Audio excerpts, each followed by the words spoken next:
घर से अलग कर दिया महाराज। छोटी रानी सुरुचि के फेर में पड़कर, इसके मोह जाल में, प्रेम जाल में पड़कर सुनीति को बगल कर दिया और सुरुचि को अपनाकर राजभवन में मौज करने लगे। हमारी भी यही हालत है। शास्त्र कहता है मानव जीवन मिला है भजन करो। चलो भागवत लगी है, संतों के वचनों को सुनकर तन मन को पवित्र करो। अच्छी बुद्धि जो है, सुनीति वाली बुद्धि, तो कहती है चलो सत्संग में। लेकिन इधर सुरुचि वाली जो बुद्धि है, मनमानी बुद्धि, बोले क्या धरा पड़ा है सत्संग में। सत्संग उत्संग में कुछ धरा पड़ा नहीं, चलो चलो फिल्म देखने चलते हैं। तो मनमानी बुद्धि कहती है चलो उधर, और सद्बुद्धि कहती है चलो सत्संग में। लेकिन महाराज, जिस प्रकार उत्तानपाद ने सुनीति को बगल करके फेंक दिया और सुरुचि की ही बात में पड़ गए, ऐसे हम लोग भी पड़ जाते हैं। अच्छी बुद्धि को बगल कर देते हैं और वही बुद्धि में फंस जाते हैं। बोले चलो फिल्म देखने चलो। शास्त्र कहता है झूठ मत बोलो, चोरी मत करो, भ्रष्टाचार मत करो। कोई नेताजी है, कहीं से 10 लाख रुपए घूस मिल रहा हो, तो एक मन कहता है, सुरुचि अर्थात मनमानी बुद्धि कहती कि नहीं 10 लाख मिल रहा है ले ही लो। लेकिन यह नीति कहती कि नहीं इससे पाप होगा। तो दोनों बुद्धि लड़ती है आपस में। कोई कहते नहीं 10 लाख ले लेंगे, एक प्लॉट खरीद लेंगे। सुरुचि बुद्धि, मनमानी बुद्धि। और इधर सुनीति कहती है, रोकती है कि नहीं शास्त्र विरुद्ध है, ये भ्रष्टाचार करने से पाप होगा, यह धन दूषित धन है, मत छुओ इसे। लेकिन महाराज, जैसे उत्तानपाद ने अपनी सुनीति को बगल कर हटा दिया और मनमानी बुद्धि के फेर में पड़ गए, ऐसे ही महाराज आपस में तो सुनीति सुरुचि लड़ती है, लेकिन कहते नहीं 10 लाख ले ही लो। शास्त्र कौन धरा पड़ा है महाराज, देखा जाएगा पीछे। भस्मीभूतस्य देहस्य पुनरागमनम कुतः, कौन क्या होगा नहीं होगा, तो अभी तो 10 लाख कम से कम ले ही लो। तो जैसे उत्तानपाद सुनीति को बगल कर सुरुचि के प्रेम जाल में फंस गए, ऐसे ही हम लोग भी अपनी अच्छी बुद्धि नीति को छोड़कर मनमानी बुद्धि में फंस जाते हैं और जीवन भर गलत काम करते रहते हैं। बोलो भागवत भगवान की। उत्तानपाद का पुत्र था ध्रुव, सुनीति का बेटा ध्रुव, और सुरुचि का बेटा उत्तम। एक दिन ध्रुव आया खेलते पिताजी के गोद में।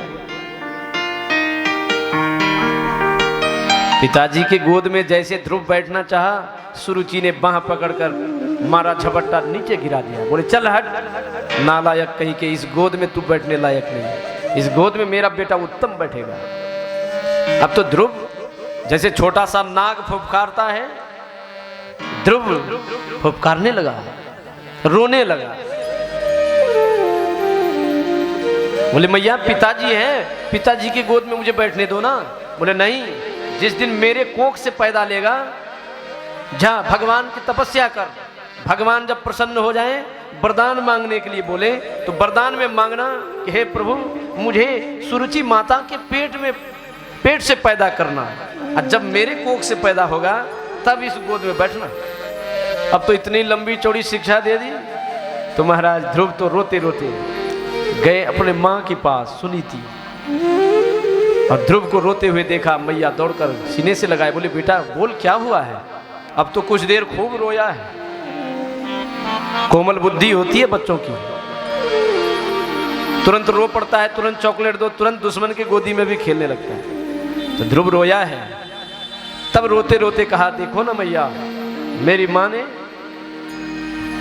सुरुचि मैया ने हमें गोद से उतार दिया, भगा दिया। बोले जा भगवान की तपस्या कर, भगवान से वरदान मांगना कि सुरुचि माँ के कोख से पैदा लेना, तब इसमें बैठने का अधिकार मिलेगा। और तुमको अभागन कहा है। कहा बेटा वो भी तो माँ है, ऐसे ऊंची आवाज में बात मत कर मैया के विषय में। सुनीति देखो, सुरुचि का विचार देखो, इधर सुनीति का विचार देखो। दोनों है महिला, लेकिन इसका जीवन नीति अनुसार है, उनका विषय भोगमय जीवन है, इसलिए विचार खत्म है उनका। कहा बेटा ठीक ही तो कहा, आंसू पोंछ, जो बात आज तक हमने नहीं बता पाई सो बात तेरी छोटी मैया ने बता दिया। बोले क्या मैया?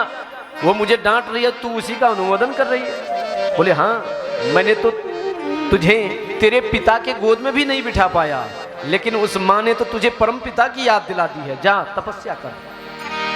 इसलिए वो माता धन्यवाद के पात्र है। मैंने तो तेरे पिता का भी परिचय ठीक से नहीं करा पाया, लेकिन उसने तो परम पिता की प्राप्ति का मार्ग बताया है। अब तो ध्रुव को लग गया महाराज, बच्चों का चित्त में तुरंत चिपक जाता है कोई भी विचार। कहा मैया वो भगवान कहाँ मिलेंगे? सो बता। अब तो मैं उस परम पिता को ढूंढ कर रहूंगा, मैं उसके गोद में बैठ कर रहूंगा, जल्दी बता वो भगवान मिलेंगे कहाँ? कहाँ मिलते हैं? तब बोले ईश्वरः सर्वभूतानां, बोले ईशावास्यमिदं सर्वम। बोले वो हर जगह है बेटा, हरि व्यापक सर्वत्र समाना, हरि व्यापक सर्वत्र समाना, हरि व्यापक सर्वत्र समाना, हरि व्यापक सर्वत्र समाना, हरि व्यापक सर्वत्र समाना, हरि व्यापक सर्वत्र समाना, प्रेम ते प्रगट होई मैं जाना, प्रेम ते प्रगट होई मैं जाना, प्रेम ते प्रगट होई मैं जाना। बोले वो हर जगह है बेटा, जहां प्रेम पुष्ट हो जाए भक्त की, हाँ भगवान वहां।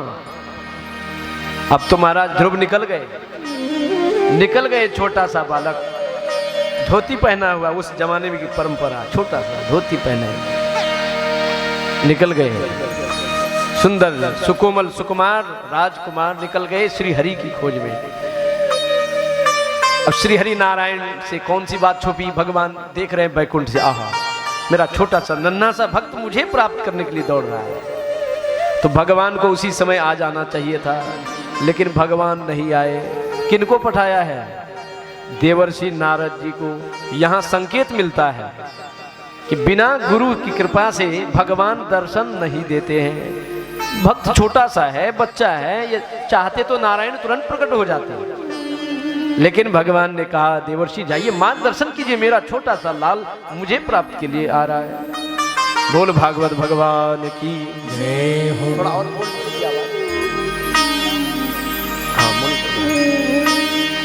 बोलिए सद्गुरुदेव भगवान की जय हो। तो देवर्षि नारद जी ने कहा बेटा कहाँ जा रहे हो? बोले मैं श्री हरि परम पिता परमात्मा को ढूंढने निकला। बोले मुझे सब पता है, तेरे घर में झगड़े हुए हैं, तेरी माँ ने तुझे डांट लगाई, इसीलिए तू जा रहा है। अरे बेटा छोटा सा है, जंगल भयानक है, घर में तो खटपट होता ही रहता है, और इस उम्र में गुस्सा नहीं करना चाहिए, चल वापिस चल। देवर्षि नारद जी परीक्षा ले रहे हैं, आखिर चेला पक्का है कि कच्चा।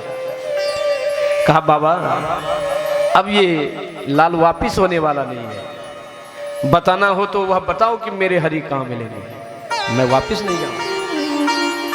कहा बेटा भयानक बाघ सिंह रहते हैं, जंगल घनघोर है, खा जाएंगे, चलो वापिस चलो, मैं तुझे पहुंचाता हूँ, चलो मैं तेरी माँ को समझाता हूँ।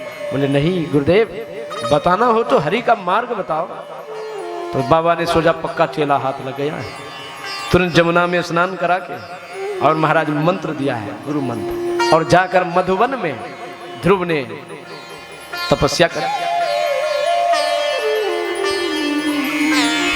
पहले फल खा के, फिर महाराज पत्ते खाकर, फिर पानी पीकर, अंत में महाराज हवा पीकर, इसके बाद तो महाराज ऐसी साधना उच्च हो गई क्रम क्रम से कि श्वास की गति अवरुद्ध, ये उच्च साधना है, स्वनासाग्र अवलोकन है। मैंने कल निवेदन किया था, सूक्ष्म साधना में जो परिपक्व होता है उसकी श्वास की गति बंद हो जाती है, उस सारा संसार और शरीर की भी शुद्ध खत्म हो जाती है, वो दिव्य लोक में गमन करने लगता है, उसी का नाम समाधि है। तो ध्रुव की ऐसी ऊंची स्थिति हो गई, लेकिन एकदम से तो नहीं, धीरे धीरे। इसी प्रकार व्रत को भी धीरे धीरे साधना चाहिए। कभी महाराज एकादशी भी नहीं किया, एकदम से 7 दिन सप्ताह में बैठ गए उपवास में, नवरात्रि में 9 दिन तक है? धीरे धीरे एकदम से बैठ गए, अब बस भूख से महाराज चक्कर आ गए, हॉस्पिटल में भर्ती हो जाए। तो ये ऐसा नहीं, हठ योग नहीं, क्रम क्रम से धीरे धीरे भजन को साधना चाहिए, धीरे धीरे आसन को सिद्ध करना चाहिए, धीरे धीरे मन को नियंत्रण करना चाहिए, धीरे धीरे सदाचार पे परिपक्व होना चाहिए। सब कुछ धीरे धीरे करते करते वो भक्त पवित्र हो जाता है और पक्का साधक हो जाता है, सिद्ध सुजान हो जाता है, सिद्ध सुजान।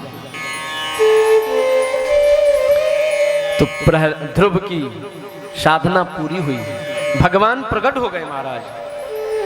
बोलिए श्री हरिनारायण भगवान की।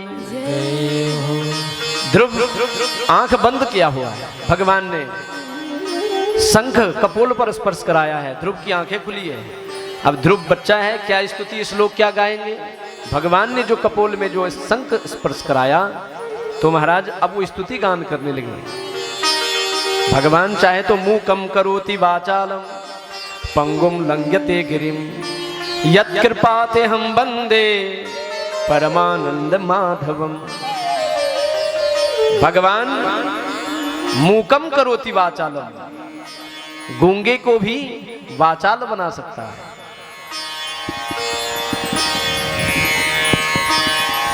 वाचाल मतलब बकबक बोलने वाला नहीं, एक होता है वाचाल मतलब बहुत बोलने वाला। भगवान जिस पर कृपा करते हैं उसकी वाणी जब निकलती है तो लोगों को कल्याण करने वाली वाणी निकलती है, ये है वाचालम। मूकम करोति वाचालम पंगुम लंघ्यते गिरिम। यदि भगवान की कृपा हो जाए तो लंगड़ा भी पर्वत लांग लेता है, लंगड़ा भी पर्वत लांग लेता है। बोलो भक्त वत्सल भगवान की जय हो। ध्रुव जी को भगवान ने कहा पुत्र प्रदान मांग। कहा प्रभु यह बताइए कि इतनी जल्दी प्रसन्न आप कैसे हो गए? 6 महीने के भीतर में 1000 वर्ष लोग तपस्या करते हैं, तब आप दर्शन देते हो।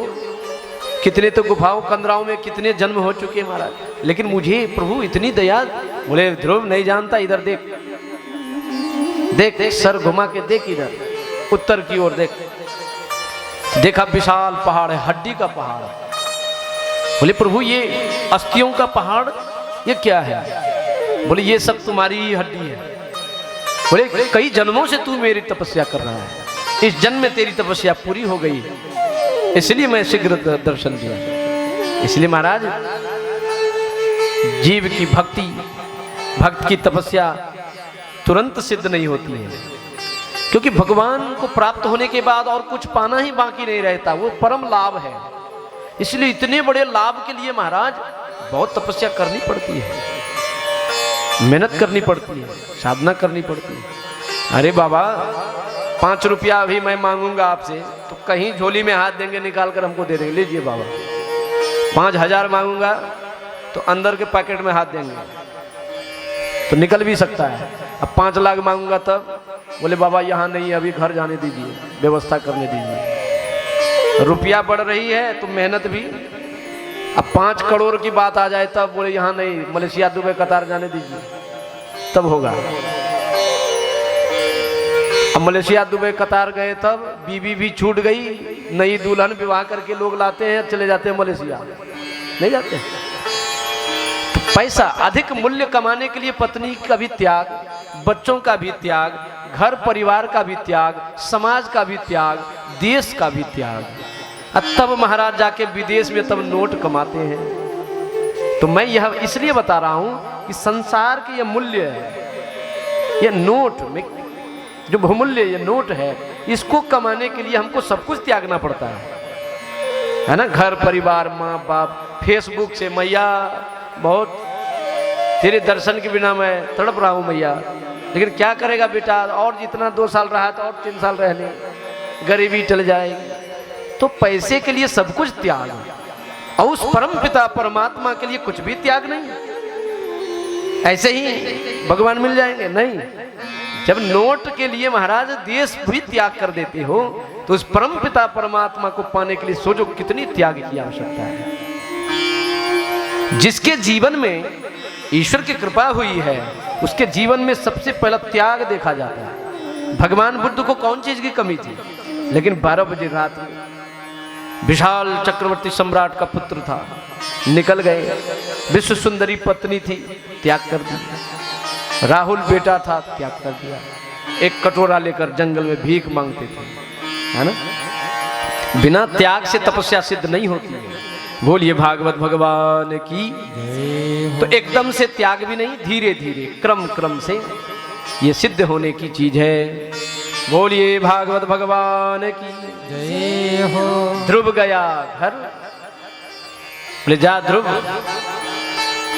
ये मेरी मर्जी है, तू 36,000 वर्ष राज्य कर, इसके बाद तुम्हारे लिए मैं ध्रुव लोक की स्थापना करूंगा, तुम वहीं आना।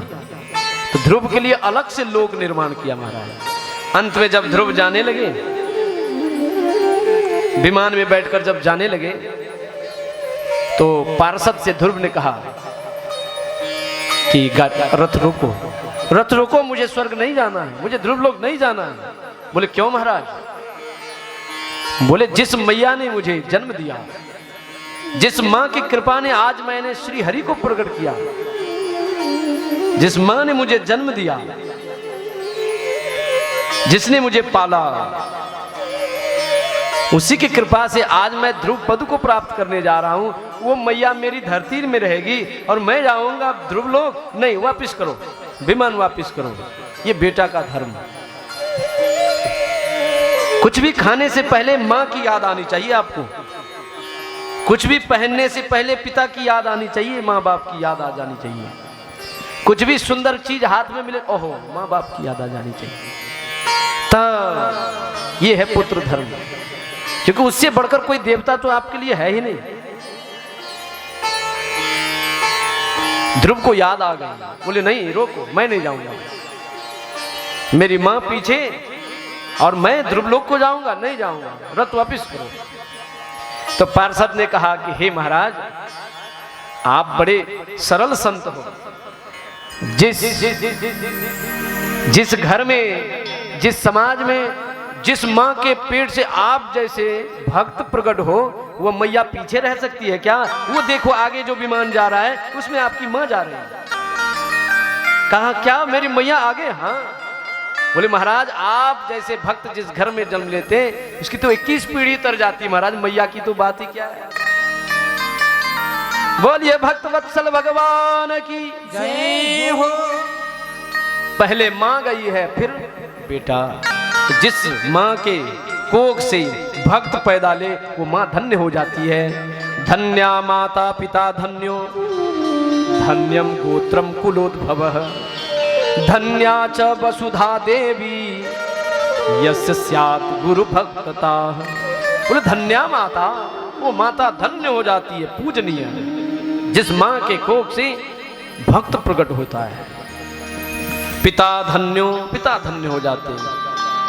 धन्यम गोत्रम कुलोद्भवः, गोत्र कुल सब महाराज जगमगाने लगते हैं। धन्या च वसुधा देवी, वो धरती धन्य हो जाती है जिस धरती के गर्भ से भक्त प्रकट होता है।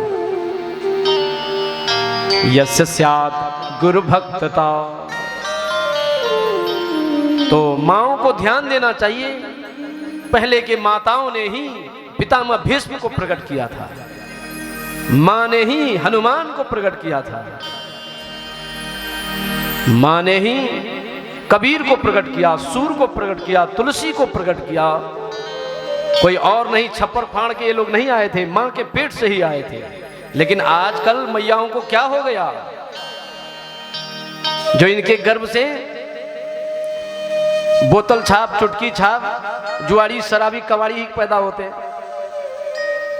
कोई संभावना नहीं कि कोई भक्त, कोई साइंटिस्ट, कोई विद्वान प्रकट हो जाए। ऐसा क्यों नहीं होता है महाराज?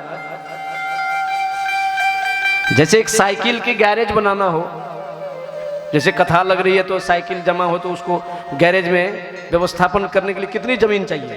कितनी? 1 कट्ठा जमीन में तो बहुत साइकिलें आ जाएंगी। यदि मोटरसाइकिल की गैरेज बनानी हो तो उससे भी ज्यादा जमीन चाहिए। और हेलीकॉप्टर को उतारना हो तब महाराज 1 कट्ठा में होगा, 2 कट्ठे में भी नहीं होंगे, तब 10 बीघे। तो जैसी सवारी आएगी उतना ही लंबा चौड़ा प्लेटफॉर्म की आवश्यकता होती है।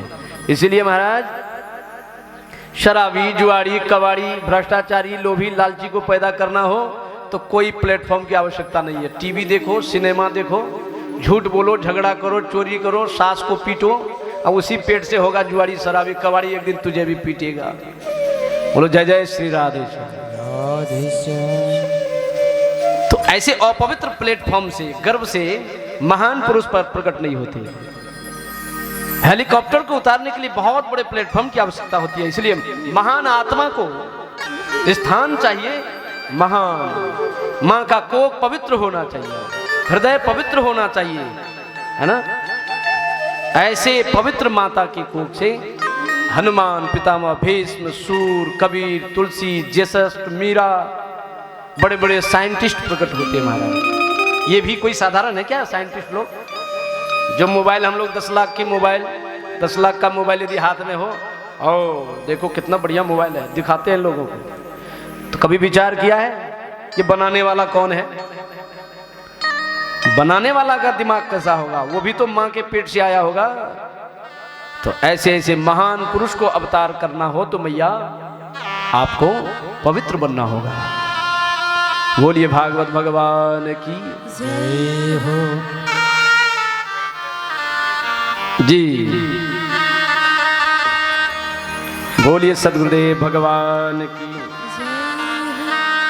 इन्हीं ध्रुव जी के आगे वंश में हुए महाराज अंग, जो बड़ा धर्मात्मा।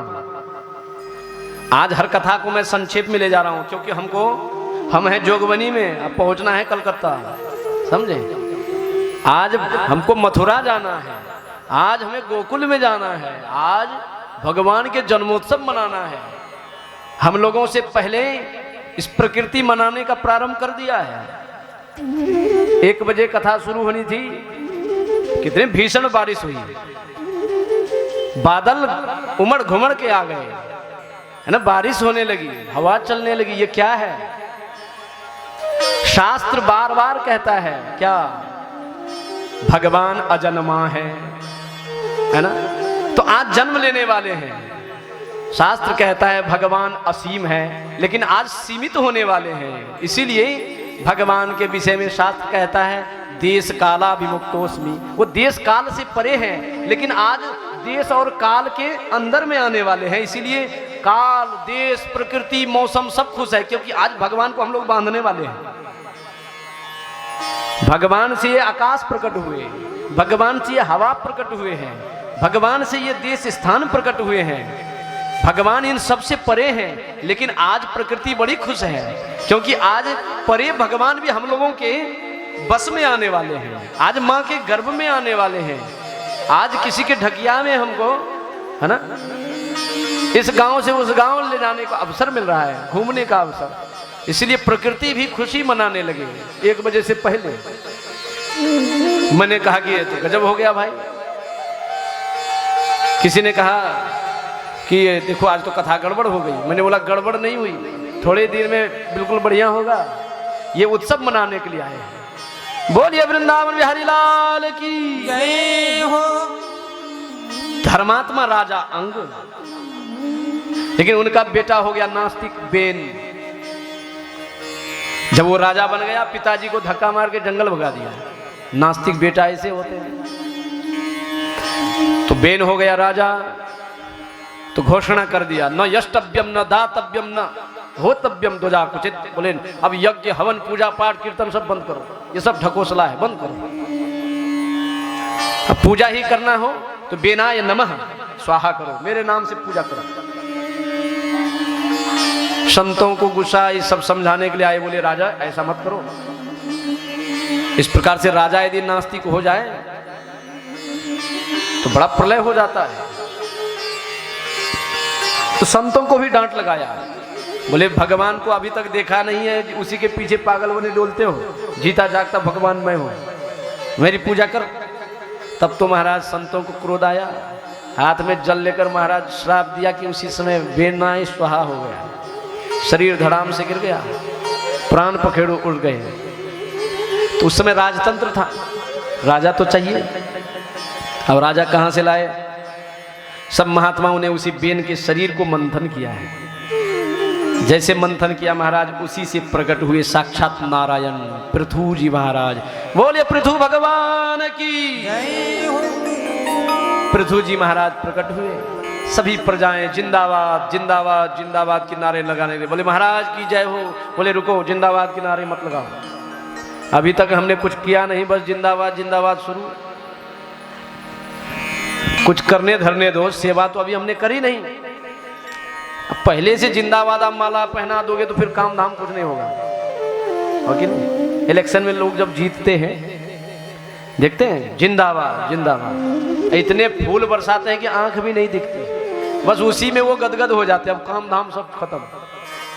लेकिन पृथु जी महाराज ने कहा कि प्रजाओं अभी जय जयकार मत करो, समस्या बताओ क्या है। कहा महाराज आपके पूर्वज महाराज बेन बड़े नास्तिक थे, उन्हीं के कारण धरती अन्न देना छोड़ दिया, बारिश होना बंद हो गया, प्रजाओं में भूखे मर रहे हैं, है ना, बहुत समस्या आ गई महाराज, सो कृपा करा जाए, कृपा की जाए महाराज। तो पृथु महाराज ने पृथ्वी का आवाहन किया है। जब पृथ्वी को बार बार बुलाया, पृथ्वी नहीं आए, तो महाराज डांट के बोला वसुधे त्वाम वधिष्यामि मच्छासन परांगमुखी।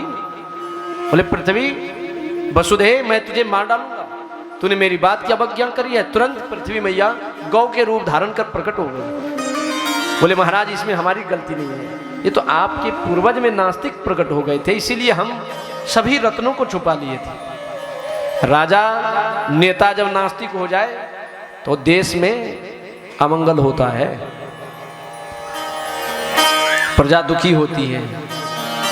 इसलिए हे महाराज आप धर्मात्मा राजा प्रकट हुए हो, अब जो आज्ञा करो मैं वही करने के लिए तैयार हूं। तब तो महाराज पृथु महाराज ने नगर ग्राम बस्तियों की व्यवस्था करी है, पहाड़ को एक जगह, नदियों को एक जगह, गांव को एक जगह, फिर धरती से अन्न होना शुरू हो गया, फिर बारिश होना शुरू हो गया, बिल्कुल सब कुछ व्यवस्थित हो गया। और पृथु जी महाराज ऐसे राजा थे,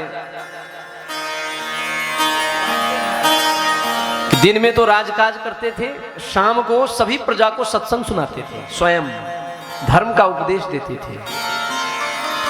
भागवतकार कहते हैं य उद्धरेत करम राजा प्रजा धर्मे स्वशिक्षयन् प्रजानाम शमलं भुंक्ते भगम च स्वं जहाति सह। बोले जो राजा, जो नेतृत्व करने वाले नायक केवल भौतिक व्यवस्था करते हैं, रोड, बिजली, शिक्षा, पानी, अन्न की व्यवस्था तो करते हैं, लेकिन धर्म की व्यवस्था नहीं करते हैं प्रजाओं में, तो वो राजा राजा नहीं, वो चांडाल है, वो प्रजाओं के द्वारा किया हुआ पाप भी भक्षण करता है। बोलो जय जय श्री राधे श्याम। तो राजा को जनता में भौतिक सुविधा के साथ साथ धर्म की भी व्यवस्था करनी चाहिए, तब देश में मंगल होता है। लेकिन अब तो बहुत कम ऐसे राजा और नेता मिलते हैं, स्वयं उनको ज्ञान नहीं है, तो लोगों की क्या व्यवस्था करेंगे। इसलिए सबको शास्त्र और सत्संग की शरण लेनी चाहिए। जो बचपन से चोरी करते हैं महाराज, उसको यदि प्रधानमंत्री के कुर्सी में बिठा दिया जाए तो क्या करेंगे, वहां भी तो चोरी करेंगे। यहां आम अमरूद चुराते थे, वहां बड़े बड़े नोट चुराएंगे।